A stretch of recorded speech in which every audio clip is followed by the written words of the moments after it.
Continuando con el análisis de los planos resistentes verticales, vamos a abordar hoy el tema de la interacción entre los pórticos y los tabiques, para lo cual vamos a plantear un edificio idealizado sobre el cual vamos a ir variando el esquema estructural y viendo cuál es el comportamiento de los diferentes elementos que los componen. Este edificio de 6 niveles donde hemos determinado una cierta masa vibrante, una altura del nivel de los entrepisos, lo hemos ubicado en una zona sísmica determinada, un tipo de suelo, un factor de riesgo y el tipo de plano resistente con el que está diseñado. Con esta idealización del edificio hemos determinado la magnitud de la fuerza sísmica con el cual lo vamos a ir ensayando y viendo las variantes que se generan con sus diferentes configuraciones. Estas fuerzas sísmicas que tenemos aplicadas en los diferentes niveles de nuestra edificación van a generar un momento de vuelco para todo el edificio, que será el producto de esas fuerzas aplicadas por su distancia a la base, y un esfuerzo de corte basal, no es otra cosa que la sumatoria de las fuerzas estáticas equivalentes que van a ser aplicadas a nuestra edificación. Vamos a empezar analizando un sistema de pórticos. Nuestra configuración estructural de nuestro edificio idealizado es un sistema de pórticos, todos de la misma dimensión, al cual le hemos aplicado esas fuerzas estáticas equivalentes y ha generado un diagrama de momentos flectores y un diagrama de esfuerzo de corte donde se han distribuido los esfuerzos correspondientes entre cada uno de los elementos que definen el esquema estructural.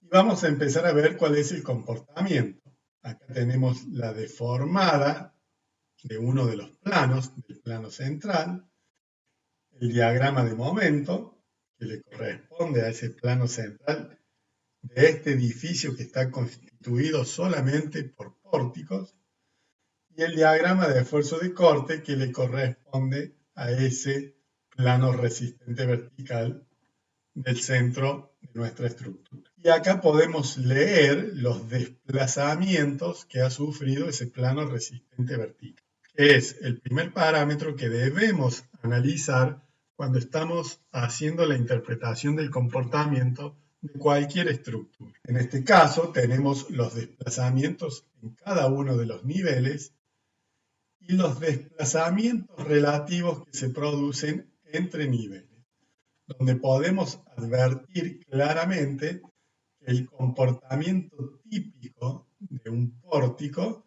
nos está dando desplazamientos relativos más grandes en los pisos inferiores que en los pisos superiores. Este es un comportamiento típico o característico de los pórticos de múltiples niveles sometidos a fuerzas horizontales crecientes, como es el caso del análisis de las fuerzas sísmicas.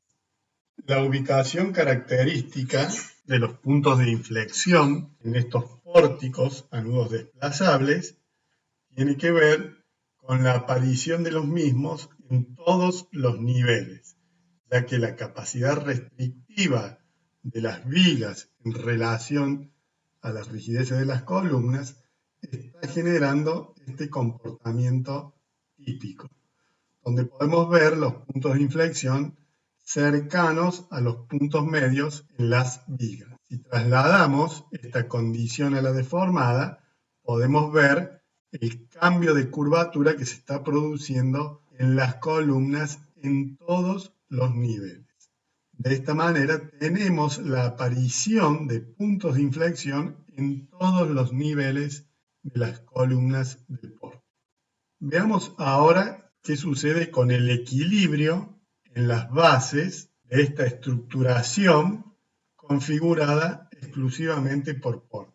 Por un lado vamos a tener el esfuerzo de corte, que era igual a la sumatoria de todas las fuerzas que estaban actuando sobre nuestro edificio, y ese esfuerzo de corte es equilibrado por el esfuerzo de corte que se produce entre los diferentes elementos verticales que tienen conexión con la fundación. Esto quiere decir con las columnas que están configurando los diferentes planos resistentes verticales. Estas son las columnas 1, 2 y 3 que pertenecen a los pórticos perimetrales y las columnas 4, 5 y 6 que pertenecen al pórtico central. Si observamos la cuantificación de ese esfuerzo, tenemos que las columnas extremas de los planos resistentes laterales tienen un valor de 15,06 toneladas por 2, más 19,12 toneladas. Esto es duplicado, porque pertenecen a dos planos simétricos, más el valor del esfuerzo de corte en las columnas extremas del plano central, más el valor del esfuerzo de corte central. En el cambio de rigidez de los diferentes elementos verticales se ve reflejada la variación del esfuerzo de corte en la lectura de los diferentes resultados. Y acá tenemos la sumatoria de esos esfuerzos de corte de los diferentes conjuntos de las columnas de los planos resistentes verticales, que es igual a la magnitud del esfuerzo de corte basal con el cual estamos ensayando nuestro edificio. Veamos ahora qué sucede con el momento de vuelco, cómo es equilibrado. Ese momento de vuelco, que tenía un valor de 3.260 tonelámetros, es equilibrado por el momento que se produce en el pie de las columnas por 2, ya que son dos planos resistentes verticales simétricos, más el momento en el pie de las columnas que pertenecen al pórtico central, más el esfuerzo normal por su brazo de palanca, que corresponde a los pórticos extremos, y esa misma cúpula reactiva que pertenece al pórtico central. De la sumatoria de los momentos equilibrantes que son generados por los planos resistentes verticales, vamos a componer el momento equilibrante, que tiene que tener un valor igual y de sentido contrario al momento de vuelco. Esta sería la forma en que estamos verificando el equilibrio de nuestra construcción. Veamos ahora qué sucede con otra configuración de nuestra edificación. En el anterior, todos los planos resistentes eran tabiques. En esta configuración estructural, lo que hemos hecho en la dirección de análisis, que es la dirección X, hemos constituido los planos resistentes solamente con tabiques aislados.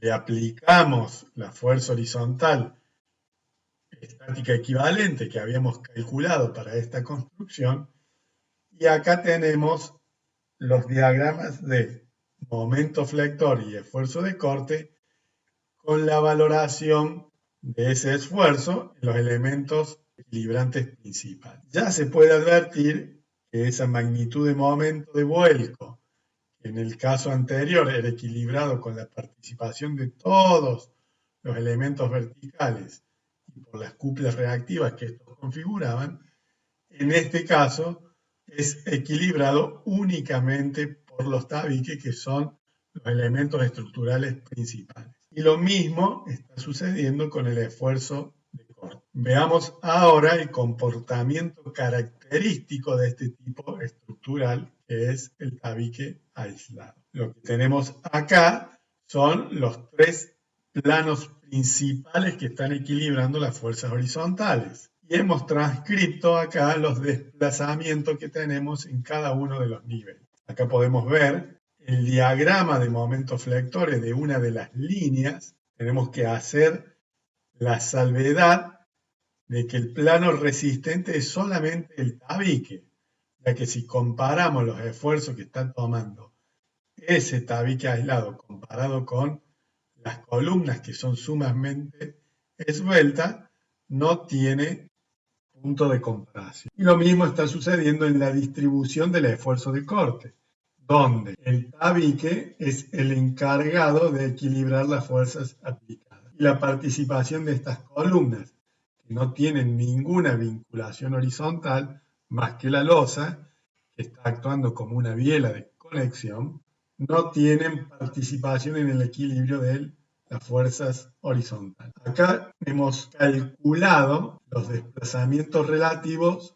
entre los diferentes niveles. Y acá podemos observar cómo se produce un desplazamiento relativo donde se incrementa en los pisos superiores. Acá podemos ver cómo en el primer nivel el desplazamiento relativo es muy inferior al desplazamiento relativo máximo que se está produciendo en el último nivel. Y esto es un comportamiento característico de este tipo estructural que es el tabique aislado sometido a fuerzas horizontales crecientes hacia arriba, como son los estados de carga estáticos equivalentes generados por el sistema. Acá tenemos el comportamiento característico de los tabiques, donde, reitero, tenemos mayores desplazamientos relativos en los pisos superiores que en los pisos inferiores, al contrario de lo que sucedía en los pórticos. Y como podemos advertir, al no existir ninguna restricción que me impida el giro en ninguno de los niveles, no voy a tener puntos de inflexión para esta configuración estructural. Veamos ahora qué sucede con respecto al equilibrio en las bases para esta nueva configuración estructural. El esfuerzo de corte basal, que sigue siendo de 180 toneladas porque el estado de carga es el mismo, ahora será equilibrado por el esfuerzo de corte que se va a producir en estas líneas de los elementos verticales, siendo esa magnitud de 1.54 toneladas para las dos columnas en la primera línea y 56,91 toneladas para el tabique, evidenciando la diferencia de rigidez entre los elementos verticales, multiplicado por 3 porque son 3 las líneas estructurales que están configurando este esquema resistente. La sumatoria del esfuerzo de corte en la base de los elementos verticales multiplicados por 3 surgen los 180 toneladas de esfuerzo de corte que van a equilibrar ese esfuerzo de corte basal. Veamos qué sucede con el momento de vuelco. Tiene la misma magnitud porque, insisto, son las mismas fuerzas aplicadas sobre nuestra construcción. Ese momento equilibrante va a estar configurado. Por el momento, están absorbiendo los elementos verticales que corresponden a esa línea estructural, donde se evidencia nuevamente la diferencia de rigidez entre los elementos verticales, multiplicado por 3, que son las líneas de elementos verticales resistentes que hemos configurado. De la sumatoria de estos momentos va a surgir el momento equilibrante que tiene que ser igual y de sentido contrario al momento de vuelco generado por las fuerzas aplicadas. De este análisis anterior, donde acá hemos transcrito el comportamiento característico que corresponde para los pórticos, que está dibujado en estas líneas celestes, donde se ha establecido que el desplazamiento relativo máximo en los pórticos se da en los pisos inferiores, y le hemos superpuesto los desplazamientos característicos que corresponden a una edificación constituida por tabiques, donde los desplazamientos relativos máximos en el extremo superior del tabique. Podemos intuir que en una configuración donde se combinen estos dos tipos estructurales, el resultado de los desplazamientos característicos va a ser una situación intermedia, donde se va a producir la interacción entre los planos configurados como pórtico y los planos configurados como tabique, donde el desplazamiento relativo máximo de la interacción ya no va a estar ni en el extremo inferior ni en el extremo superior, sino ocupando una situación intermedia. En la segunda parte de este teórico vamos a abordar diferentes situaciones de interacción entre los pórticos y los tabiques.